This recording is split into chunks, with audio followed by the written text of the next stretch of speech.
নারীদেরকে বিশ্বনবী কাচের গ্লাসের সাথে তুলনা করেছেন। কাচের গ্লাস আস্তে ধরতে হয়, আস্তে রাখতে হয় না জোরে রাখতে হয়? জোরে রাখলে কি হয়? ভেঙে যাবে। স্ত্রীকে ভালোবাসবেন, স্ত্রীর সৌন্দর্যের প্রশংসা করবে। নারীদের পেটটা খনি, গ্যাসের খনি, তেলের খনি, স্বর্ণের খনি, চিনেন? এরকম খনি। এই নারীকে যদি ইসলাম শিখান, কোরআন শিখান, এই নারীদের পেট থেকে বড় বড় আল্লামা বেরোবে, মুফাসসিরে কোরআন বেরোবে, হাফেজে কোরআন বেরোবে, মশিউর রহমানের মতো শিল্পী বেরোবে। আর যদি হেজাব না পড়ান, জি বাংলা স্টার জলসা দেখতে দেন, এদের পেট থেকে বেরোবে ডাকাত, টেন্ডারবাজ, চাঁদাবাজ। গাঞ্জার টাকা না পেলে যে বেয়াদব গুলো লাথি মেরে মায়ের ঘর থেকে বের করে দেয়, এরকম বেয়াদব। এজন্য নারীদেরকে যত্ন নিতে হবে। ঘরের শান্তি, ভালোবাসার মূল উৎস হচ্ছে হাজবেন্ড ওয়াইফের মধ্যে গুড রিলেশনশিপ। কিভাবে বাড়াবেন? টিপস কি? টিপস হচ্ছে আগে সালাম দিবেন। আজকে মাহফিল থেকে যেই কি করবেন? আগে সালাম। পারবেন না? ইনশাআল্লাহ আওয়াজ কমে গেছে। আই কিল্লাই দিও, হেতি নারে দিবে। আরে সে তো আপনারে দিবে, আপনি কয়েকদিন দেন না, তারপরে লজ্জায় পড়ে তিনিও দিবেন। মা আয়েশা বলেন, আমি এত বছর বিশ্বনবীর সংসার করলাম, একদিনও আমি বিশ্বনবীকে আগে সালাম দিতে পারি না।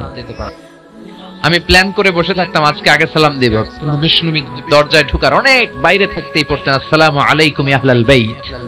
ঘরে যারা আছে সবার প্রতি আল্লাহর সালাম। এজন্য ভালোবাসা বাড়ানোর টিপস হচ্ছে সালাম দিবেন। কি দিবেন? একে অপরের প্রশংসা করবে।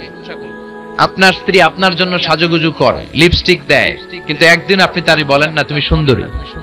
অন্য কেউ যদি বলে ভাবি আপনি সুন্দরী, ভেজাল লাগবে না?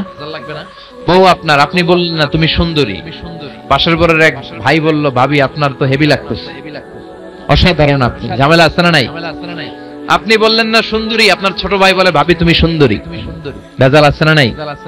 এজন্য তাদেরকে ভালোবাসবেন, বলবেন তুমি সুন্দরী, তুমি সুস্নিগ্ধা, তুমি রূপবতী, তুমি গুণবতী, তুমি সুহাসিনী, তুমি সুকেশিনী, তুমি সুভাসিনী, তুমি অসূর্যম পশ্যা, মেঘ কালো কেশ, কাজল কালো চুল, হরিণের মতো টাগর টাগর দুটি তোমার চোখ।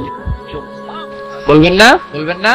পোলাপাইনরা কয় ইনশাআল্লাহ, দিয়েই করে না, এখনই কয় ইনশাআল্লাহ।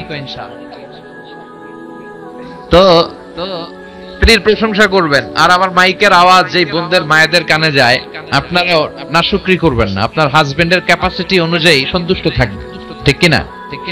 দুই কারণে নারীরা জাহান্নামী হবে বেশি। এক, নারীরা একে অপরকে লানত দেয়। দুই, তারা স্বামীর নাশুকরি করে। আমার মায়েরা, বোনেরা, হাজবেন্ডের উপর প্রেসার ক্রিয়েট করবেন। অধিকাংশ হাজবেন্ড মারা যায় স্ত্রীর প্রেসারে, হার্ট অ্যাটাক করে, ঠিক কিনা?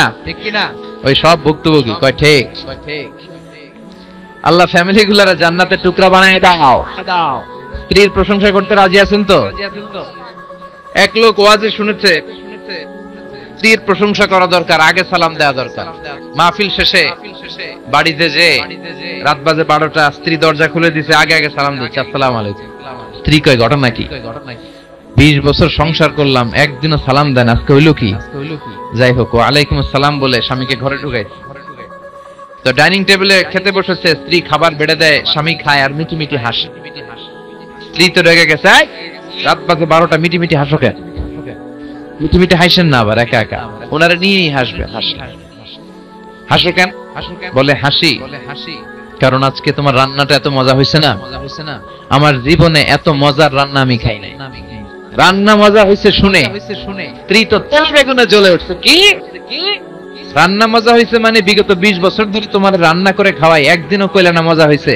আর আজকে পাশের ঘরের ভাবি একটু গরুর গোশতের তরকারি পাঠাইছিল, ওই তরকারি দিয়ে তোমারে খাবার দিছি, রান্না বান্নার করি নাই। ওই বেডির রান্না তোমার এত ভালো লাগছে, খাও জন্মের খাও, আর আনন্দম না। এরকম উল্টা পাল্টা প্রশংসা করা যাবে না। প্রশংসার আগে কনফার্ম হয়ে নেবেন, recheck, cross check and double check, যে রান্নাটা করেছিল কে, ঠিক কিনা। তা না হলে কিন্তু চুলায় আগুন জ্বলবে না, রোজা রাখা লাগবে। আল্লাহ আমাদের ফ্যামিলি গুলোর জান্নাতি ফ্যামিলি। জোরে পারেন আমিন।